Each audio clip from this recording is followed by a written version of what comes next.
Hey Simmers! Hi everyone! Welcome to Make 2 and another neighbor visit. We got an invitation from Giovanni to come and see his house, and this is it on the mysterious island.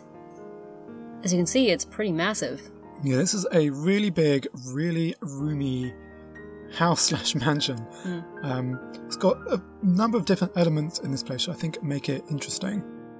So let's start here. Nice entryway bounded by two tall fir trees. You see this really long hallway going down the middle. Lots of red and white. Yeah, it's a really colourful house.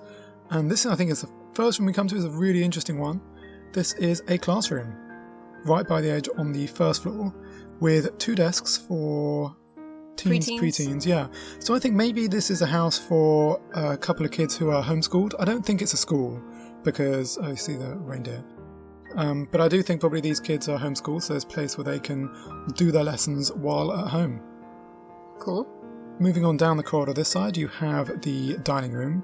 Very simple, but very stylish, with those metal chairs and metal table. I like that just looking at this overview of the house, there's just this huge sense of space. Like, there's all this just spaciousness. I don't know how to describe it. Yeah, well, compared to our builds that always end up being super cluttered. Yes. And I clutter mine up so much that often you can't use half the objects I've put in there. Yeah. So this one, is very light and airy and really nice.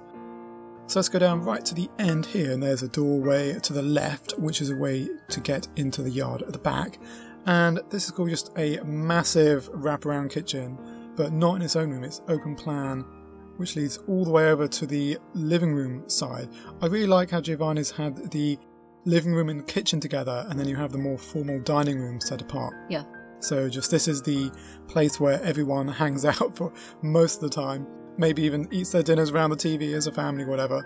But when there's guests or formal time, that's when you go to the dining room. Mm-hmm. Going back down on the other side, there's a large communal bathroom there, or shower room. Then here's an offshoot of the hallway to go upstairs to the second floor. We'll go up there in a second. And at the end here, there's perhaps this is a bit of a more formal Sitting room, yeah, with a nice fire and a bookcase. Cool. And again, just all the red and white. It makes it feel very uniform. It adds to that feeling of space. Yeah. And we have that on the second floor, but not where individual people in this house have decided to add a bit more personality. So we come up these stairs and let's go to this room first, just on the right. And this is, I think it's kind of like a playroom, I think I would have called it. So it's got a TV, it's also got a microwave, it's got a fridge. So this is where the kids or whoever else, teenagers, can hang out, have some own personal space and just do what they want without getting in the way of anybody else in the house. Now, this floor, like the one below, has this really long, wide corridor. So again, it's just basically empty apart from flowers at one end just to set it off in a lamp. So it's just really spacious. Now, on this side, on the left side of this corridor, you have kind of like the hobby area, or maybe this is what the parents do for a living. Maybe the kids go to school downstairs, or some of the people go to school downstairs, and the others ply their trade by working at home. Cool. And one of them perhaps is a woodworker. So they've got all their supplies in that room. And the other one is a fashion designer. So there's 3 different fashion designer studios here, so they can be working on multiple projects at once. We have another communal bathroom with shower here. And at the end, another massive living space with stairs going up to the 3rd floor. Some wardrobes just for storage. And these really elegant French sofas and chairs. Cool. At the back here, there's a dance room. Yeah. Because why not? And then heading back out into the corridor on this side.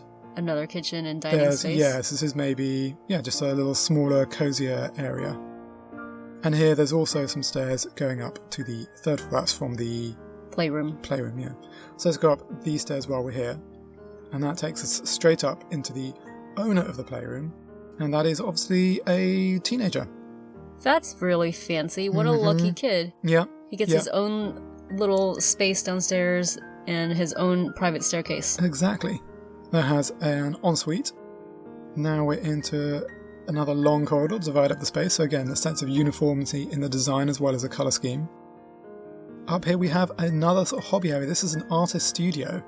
And I think this is really clever, putting the sink on this side because I think that's where you'd wash up all your brushes. Yeah.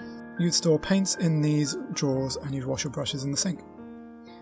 Next, we have a nice, very stylish bedroom, quite modern, a bit masculine. That has a large ensuite bathroom, which is very stylish. At the end, we have a sort of hallway room. Which is where that other staircase comes up. Yeah, exactly. And that leads directly onto another bedroom, very similarly styled to the one we just saw. That has its own ensuite. And then if we come back out to this side of the corridor, this is where we started. And moving down, we have a... so that teenage boy has his own bathroom here. Yeah. Oh, did we not point that out? No. Oh, I'm sorry. Yep. Own bathroom there. And then the final suite is for the teenage girl, who I think, well, I don't know, it's kind of equal between probably the boy wins, I guess. He does have that own room to himself on the second floor. But this room has sort of divided into two different spaces. There's the bed area, and then there's a full-on sofa lounging area with TV and computer. Well, maybe she wins because she doesn't have to go up and down stairs to watch her own TV. Yeah. But she does have to go 2 flights of stairs to watch the TV, not just one. And she also has an ensuite. Now let's just take a quick look at the back. We have wraparound patios for most of this property, which is really cool. And there's just a large seating area here, bounded by these trellises, with a barbecue place. And there's also a cute little pool, with space for diving and relaxing. That is a lot of stuff that has been fit onto this lot. I think, it really helps that there isn't too much clutter in the house, and just the white floors and red walls throughout just help bring it all together. Yeah, this is one huge property. But yeah, I think it's really nice. So thanks so much, Giovanni, for letting us come and have a look at it. We hope you guys have enjoyed taking a tour with us. We'd love to know what you think in the comments below. And if you haven't subscribed to our channel already, please do, because we've got plenty more Sims FreePlay content on the way. Thanks for watching.